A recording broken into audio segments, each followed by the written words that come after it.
is it possible that McGeorge Bundy can change Kennedy's policy without having a conversation with him first and nail the wording for his predecessor coming in if he didn't know something? Now, I don't know the answer to that question, but I certainly find it worth asking. I find it worth asking. So that really, to me, suggests, that Kennedy had, he did something that he wasn't supposed to do. He did what,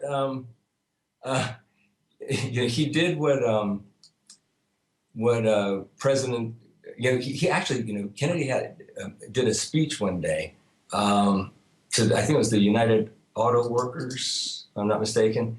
And it was really an interesting speech. But one of the things that he said was, he quoted Harry Truman, and he said, quote, "There are 14 or 15 million Americans who have the resources to have representatives in Washington to protect their interests, and that the interests of the great mass of the other people, the 150 or 160 million, is the responsibility of the President of the United States, and I propose to fulfill it." That's what got him killed, right there. He thought he was the president. And he thought he was supposed to do things that were in our best interest. Well, it wasn't in the best interest of, what did we talk about earlier, right? The military-industrial complex wasn't in their best interest. Vietnam becoming a war, that was in their best interest, I hope that kind of helps people kind of get their head around the significance of these two documents, NSAM 263, the withdrawal policy, versus NSAM 273, the central object now being, to win the contest against the communists, which, I mean, come on, that's war. Those are war words. Yeah, escalation. Yes. Yeah. And it really has been,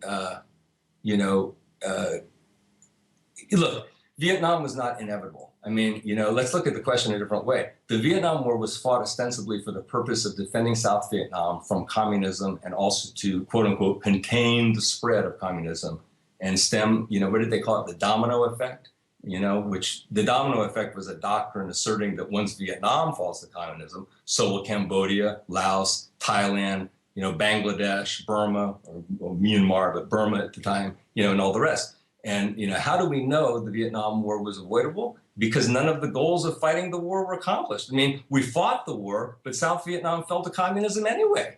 Once that happened, did this so-called domino effect boogeyman show up? Nope.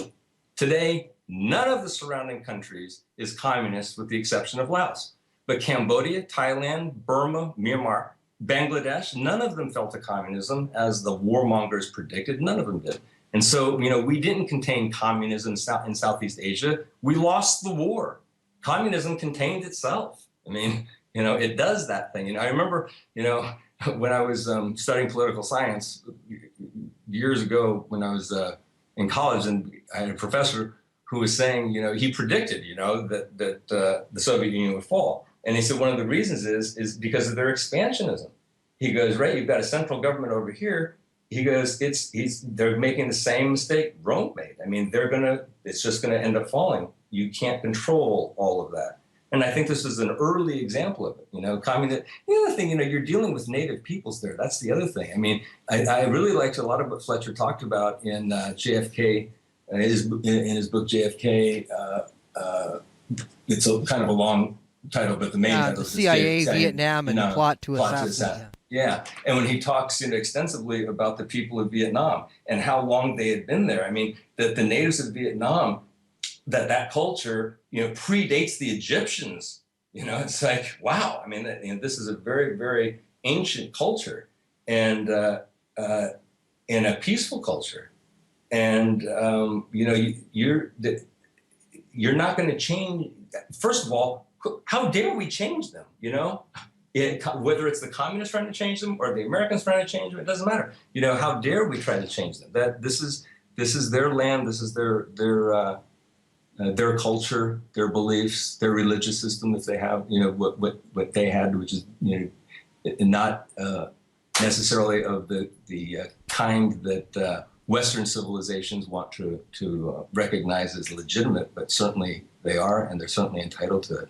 Well, let me bring up something, because I did want to ask you about Fletcher Proudy, and why don't you talk a bit about, because I mean I've done it often, so I like having other people who have their own point of view. Tell me about his credentials and what you thought of his office and I think stature in the Joint Chiefs of Staff as a briefing officer. Well, God,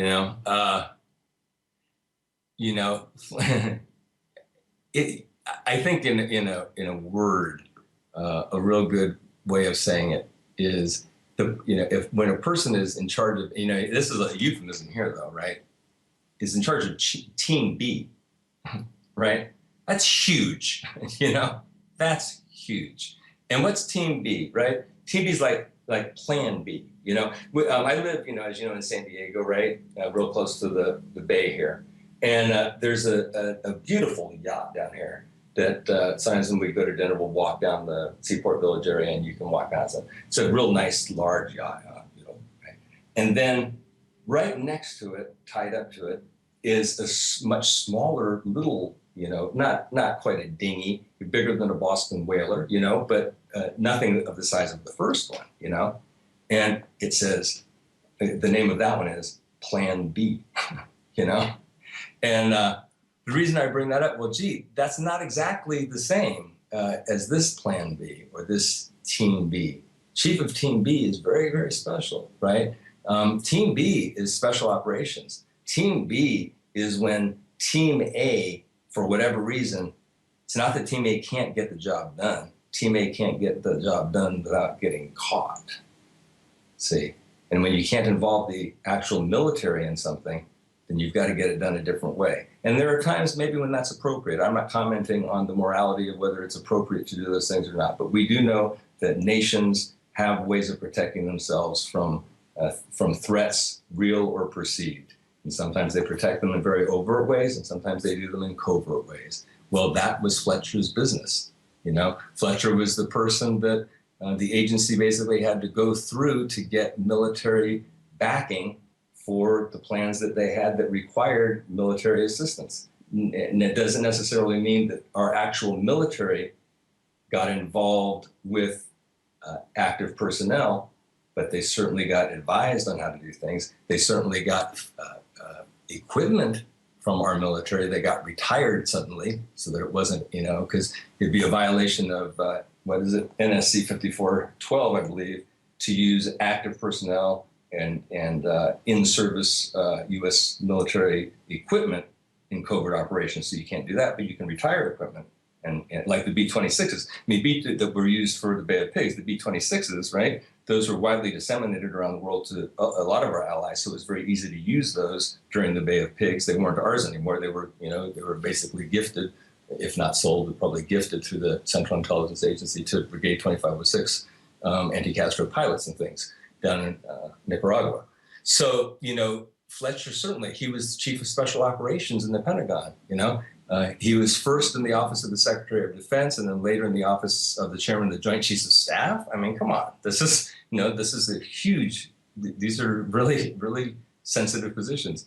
He was the officer who Kennedy sent to the Chairman of the Joint Chiefs of Staff, Lyman Lemnitzer, to inform him of NSAM's 55, 56, and 57 following the Bay of Pigs. I mean, if people don't realize what happened, following the Bay of Pigs, Kennedy fired Allen Dulles and General Cabell, and he told Proudy to brief General Lemnitzer, who was at the time the Chairman of the Joint Chiefs of Staff, to make sure that the chairman understood that Lemnitzer was now in charge of Cold War operations in addition to his normal military role. I mean, that's just huge, right? Imagine Lemnitzer, who had no interest in special ops whatsoever, no interest in fun and games, being told by Proudy that special ops was now under the authority of the Chairman of the Joint Chiefs of Staff. It's like saying the president just pulled the plug on the CIA. And Proudy knew both Allen and John Foster Dulles very well, I mean, he never said to me that he liked or disliked them, just that he knew them and spent quite a bit of time. He'd been in their homes many times on government business. He also worked with Lansdale since about 1952. And of course, Lansdale was in charge of Operation Mongoose, the planning of attempts to remove Castro from office. So I mean, he was he was at the fulcrum of this most secret parts of the government. Right, I mean, and the thing that I get asked about, and it's a very rare situation, but Fletcher never had to sign an oath of secrecy with regards to the CIA. He just said to Allen Dulles and those guys, I got my clearances from the Department of Defense, we're the top dogs, and you guys are this new agency in there. Here's my credentials, take it or leave it. Yeah. And they said, okay, come on in, you can come into the meetings. So he never had to sign an oath of secrecy. Yeah. Right? And he took his own notes. I mean, that was the other thing that he said at many of these meetings, he would take his own handwritten notes and leave with them. These are not classified documents. And he would have his secretary type them up. And then he would have them in his own personal files, One of the things that I felt very privileged, years ago when we were corresponding a lot, he sent me a copy of his official log of the time in question when he was sent down to Antarctica at the end of November for the weeks that he was down there during the time when Kennedy was assassinated on his way back in New Zealand. He sent me his entire log that he kept for the flights and the crew and the people he was with and where they went and the base. What was that? Mercado. And, Mercado. Mercado. Yeah. Yeah. So he's, one of the letters he sent, we were exchanging information about all kinds of stuff. And I was one of the few people that had asked him about Cardinal Spellman, because I was doing a lot of research back then on that subject, which is for another show at another time, maybe. And, and sure enough, he had met Spellman several times, in the halls of the Pentagon, which is an interesting little tidbit. But when we talked about, the timing of his return from Antarctica and when he had received the newspaper or, had picked up the newspaper and read it, and all the nonsense that's been put out by people like McAdams and those of his ilk that question that whole timing thing, Come on, guys, give it a break. You don't know what the hell you're talking about. You weren't there. I got the man's entire itinerary from the time he left and, on this assignment and came back, and it's like they're just making stuff up as they go along. So, they have to. I think the other side is very afraid of the revelations made by Fletcher because as you look into them, like you said, you haven't found anything wrong. And it's been my experience as well. As a matter of fact, you come across things that you learned in school in history that this isn't what they taught me. This isn't what I read in the press. You're telling me the opposite is true. But once you look into it, I take the side of Fletcher Proudy. Yeah. I found him a great man, honorable man, and he said one of the reasons he didn't talk any further than he did because of his oath to his country, and he didn't want to see the country fall apart. He said his military, oath is one thing, but I think, you may have heard that on several talk shows. He may have said something about, I just don't name somebody because without actual court case where this is going to be taken down seriously, there's no sense me bringing up a name like George Joanides or something like that, right? You know, like what good would it do? But he said if there ever was a court case, him and others would come out to put down on the record what was the true facts and what they knew, about the removal of a president. And like you say, you study it because the ramifications are the crippling effect on the country that it's had, that now it's corporate America and, Karl Rove and all those, guys, they just, that's where it's led to. It hasn't led to a better place. No. Oh, I mean, you look at, how stagnant the government is right now, how really deadlocked they are in such a political quagmire. And, this has nothing to do with whether I do or do not support so-called, the Affordable Care Act and any of that. I'm not even talking about that.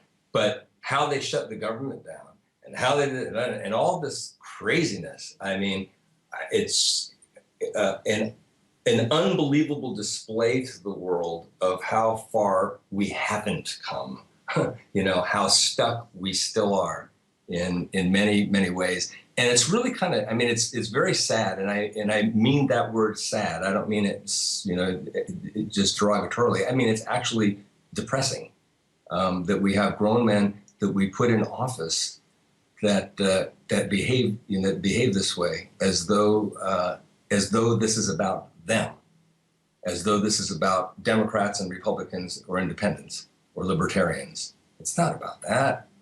It's not about that. This is about quality of life. This is about true, liberty. I mean, it's beyond democracy. We're talking about liberty, folks. This is, let's, go back to the Bill of Rights. The biggest threat to the Bill of Rights is what? It's war. That's the biggest threat to the Bill of Rights right there, is war. Because people are willing to give up their freedoms for security. They shouldn't be, but they are. They are. And so, you end up having the same people who can vote whether you go to war or not. When they can't seem to get that done, well, let's see if we can just shut the government down altogether. Let's get everybody's attention a different way. I remember there was a news conference that JFK did. I don't remember which one it was, but he was asked. I used to love watching his news conferences. Even the reruns of them, because he had a great way with the press. But they asked him about term limits for senators or congressmen and whatnot, and they said, you've expressed that you're in favor of term limits, for the president. Are you also in favor of term limits for members of Congress? And he said, well, I think that's something that I might be able to support in my post-presidential years. The big grin on his face, and of course the press busted up at that one, But that's an interesting thing that we have, that probably would be very helpful if we had some term limits on some of these folks, because they get real dug in where they're at, and the cronyism is just out of control. It's out of control. And, when you don't have, again, a strong executive branch, and this is not a commentary. I'm not making a commentary on President Obama, and I'm not making a criticism of him at all, or nor am I giving him accolades. That's not the point is. And the same thing with the last president, Bush, or Clinton, or I'm not putting all those people on, the witness stand here or on trial or something. It's not that. But the fact remains that it's impossible for these men and or women in the future to come to this office and not have some impression about what happened in Dallas on November 22nd, 1963. And it's impossible, right?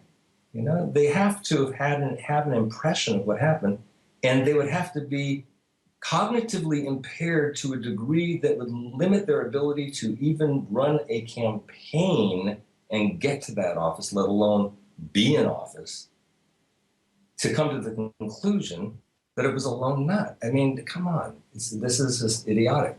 So we know that they know that it didn't happen the way that they were told and the way the American people were told. Every president since Kennedy has known that it's a lie.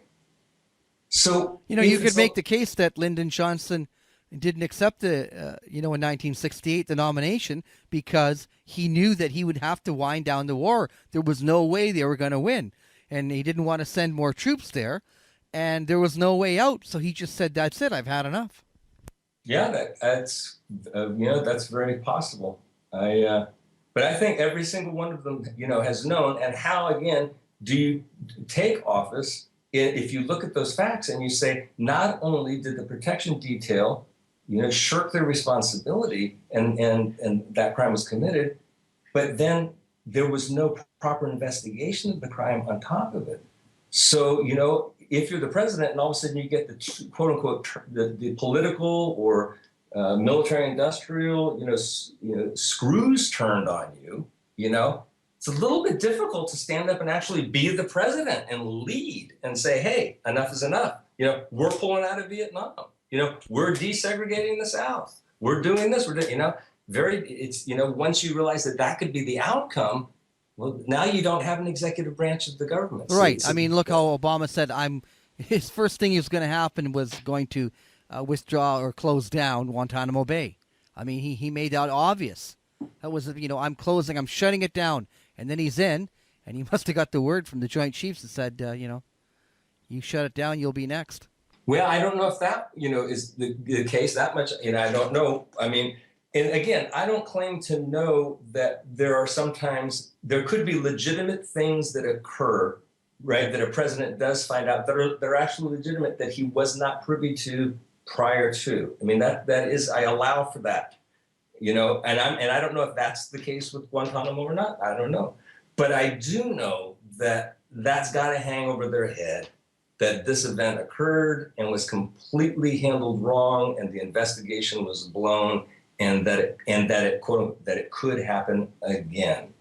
Just depends on which act that I take that steps on the wrong toes. And that's the bottom line. It's like what was Kennedy supposed to do? Go, gee, I hope I don't piss off Lee Harvey Oswald. Oops, better watch what I say. Come on, that's not what happened. We all know that. That's just silliness, So again, that's the thing that I wish that people would, in the research community, and I applaud everybody in the research community that is dedicated, so much of their time and so much of their life and their passion to this subject, because it's either for whatever their reasons, for some like myself, it's a passion for their country combined possibly with an admiration for President Kennedy.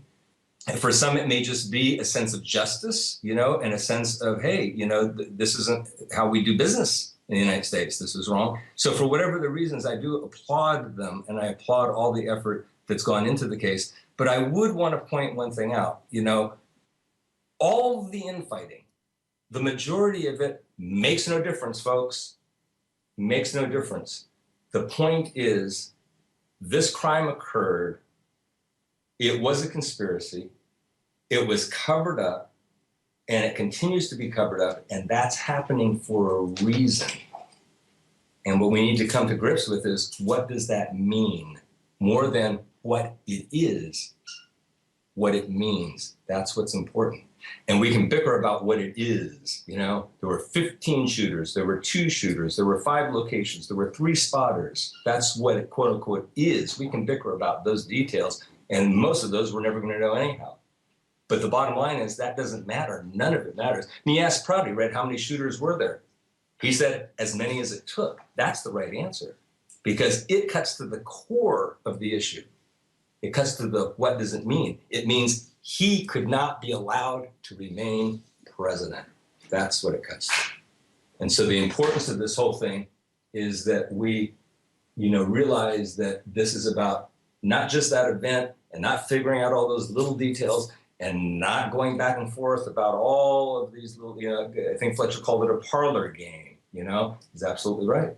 This is something much, much larger than that. And I think to be responsible Americans, not to leave you out as a Canadian, Len, in any respect, but I'm saying, this happened to an American president, to be responsible Americans, we need to hold our country together even though this happened.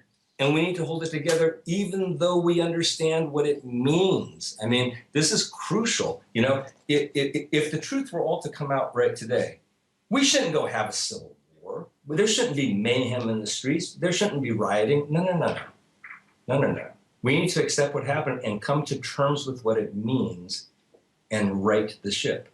How we do it exactly, I don't know, but it has to start with awareness. It has to start with a revolution in the way we think.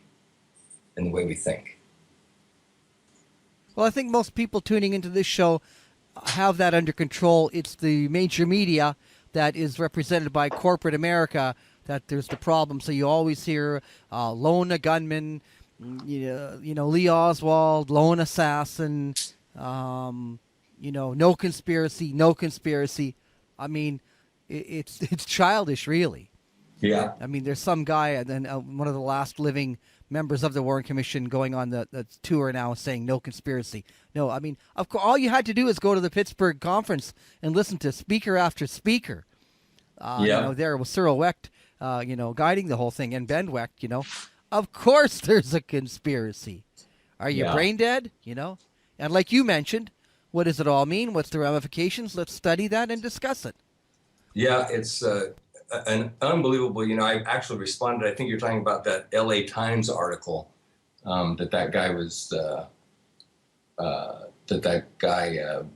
trying to remember what his name is now, but going on and on about there not being that he's not looking forward to the next few weeks because of the 50th anniversary. And, because they got it right on the Warren Commission. I mean, what the heck is wrong with this man? Has he, when the Warren Commission issued his report, that he stopped looking at everything? Is Right. that what happened here? Are you nuts, dude? Yeah. Are you kidding me? Have you lost your mind? I mean, the majority of the documents that have anything to do with this case were classified so that the Warren Commission didn't even have them. And the House Select Committee, the same thing happened to them. They had way more than the Warren Commission. The same thing happened to them. I mean, what? Has he not looked at anything since then? It's like, oh my Lord, that's just amazing. It's like, I don't believe it. It's like, but and his name's Richard Mosk, right? I think that's who you're talking about. Well, I'll make a link to that article for people. And I also I'll make a link to the Proudy website. Right after this, I'm going to play some Fletcher Proudy. So Proudy.org, the Colonel Proudy reference site, where you can find all things about Fletcher and his, insight into the assassination, among other things. But I'll leave it at that. I think we can wrap up about now. It's been great speaking to you again, Greg, and I'm sure all researchers will appreciate this last hour, listening to your insight. Do you have anything you want to wrap up with, or any one thing that I didn't really get to yet? Well, two quick things. I will be speaking at COPA in Dallas this year. I guess it will be on Saturday. I believe it's something like 4:15. Anyway, but people. Okay, well, they can check the COPA website for times, right? And the topic is going to be partially the Bay of Pigs, and the other part is a revolution of mind. So hopefully I'll be seeing quite a few people in Dallas that I haven't seen in a long time, and meet some folks that I haven't seen before. So I am looking forward to that a lot. And as always, Len, I was the first guest on your Black Op Radio, and as always, people should not take what you do there for granted. We should all be very, very grateful, and I, for one, am very, very grateful for all the good work that you do, not only on maintaining Colonel Proudy's reference site as well as you do, but also you have a forum that's active as well.